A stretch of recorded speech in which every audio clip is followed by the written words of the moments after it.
Iran, Israel ও যুক্তরাষ্ট্রের হামলায় মধ্যপ্রাচ্য যুদ্ধের উত্তেজনা এখন তুঙ্গে। ইরানের ড্রোন হামলায় রীতিমতো নাজেহাল যুক্তরাষ্ট্র। ইরানি শাহেদ ড্রোন হামলা ঠেকাতে নানা উপায় খুঁজছে ইসরায়েল ও যুক্তরাষ্ট্র। ঠিক এমন সময় সামনে এলো নতুন ও চমকপ্রদ এক তথ্য। ইরানের ড্রোন হামলার আশঙ্কা থেকে বাঁচতেই এবার ইউক্রেনের কাছে সহায়তা চাইল যুক্তরাষ্ট্র। ড্রোন যুদ্ধের অভিজ্ঞতা কাজে লাগিয়ে কিভাবে ইরানের হামলা মোকাবেলা করা যায় সে পথ খুঁজতেই ওয়াশিংটনের এই উদ্যোগ।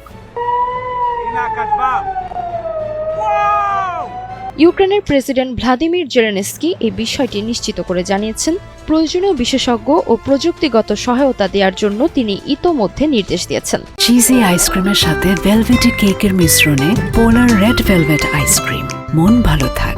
জেলেনস্কি জানান, ইউক্রেন রাশিয়ার সঙ্গে গত 4 বছরের চলমান যুদ্ধে বেশ কিছু সস্তা ও কার্যকর ড্রোন ইন্টারসেপ্টর তৈরি করেছে। এই প্রযুক্তি শত্রুপক্ষের ড্রোনকে মাঝ আকাশেই শনাক্ত করে ধ্বংস করতে সক্ষম।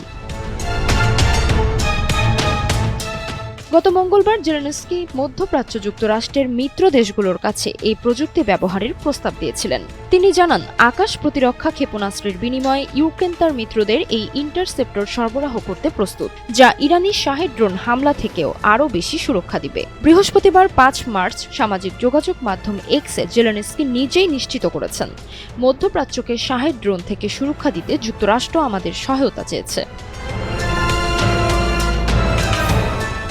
উল্লেখ্য, ইরান নির্মিত শাহেদ ড্রোনটি বর্তমানে রাশিয়াও ব্যবহার করছে। ইউক্রেন প্রায় প্রতিদিন রাশিয়ার এই ড্রোন হামলার শিকার হচ্ছে। এসব ড্রোন দেশের আবাসিক এলাকা, বেসামরিক অবকাঠামো এবং বিদ্যুৎ কেন্দ্রগুলোকে লক্ষ্য করে হামলা চালাচ্ছে।